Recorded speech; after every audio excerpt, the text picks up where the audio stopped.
তোমরা জানো, তোমরা দেখেছো কিনা জানি না, আমরা দেখেছি।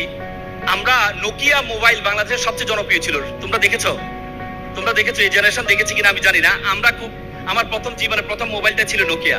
2007 সালে আমি যখন এসএসসি তে পড়ি, তখন একটা মোবাইল দিয়েছিল। আব্বু আম্মু বলেছিল যদি ফার্স্ট বই হই তাহলে একটা মোবাইল দিবে।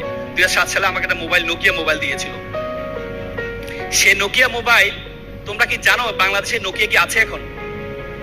আছে, একটা আছে, জাদুঘরে রাখা উচিত, তাকে সহ মোবাইল সহ একটা মোবাইল আছে। তার মানে দেখো নোকিয়া বিলীন হয়েছে কেন জানো? নোকিয়া সময়ের সাথে তাকে আপডেটেড করতে পারেনি। আবার তোমরা অ্যাপল, প্রত্যেকে আমরা আইফোন ব্যবহার করি, একটা স্মার্ট ব্যবহার করি, ঠিক না? হ্যাঁ, আইফোন থাকলে স্মার্ট, ঠিক না? এই বাবা মাকে জোর করে বাবা আব্বু একটা আইফোন দেন, অনেকে আবার আইফোনকে সিস্টেম করে আইফোন বানানো হয়, ঠিক না? এই আইফোনটা 90 দশকে আইফোনটা দেউলিয়ার পথে ছিল। অ্যাপল কোম্পানিটা তার বন্ধুরা মিলে স্টিভ জবস সহ তৈরি করেছিল।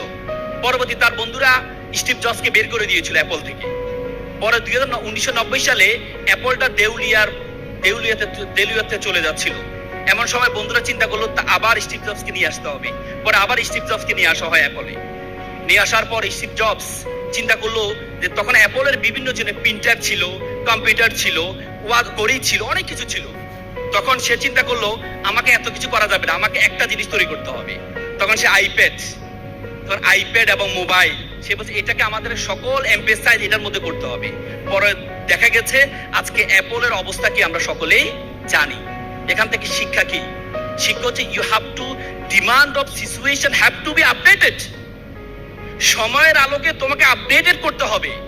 তোমার বাবা মা বিশ্ববিদ্যালয়ের শিক্ষক, কিন্তু ভালো কম্পিউটার চালাতে পারে না, মোবাইল ভালো চালাতে পারে না। তুমি যদি মনে করো আমার বাবা যদি বিশ্ববিদ্যালয়ের শিক্ষক হতে পারে, মোবাইল না চালাইয়া, মোবাইল আমার চালানোর দরকার কি? না, according to demand of situation, অবস্থার আলোকে তোমাকে আপডেটেড হইতে হবে।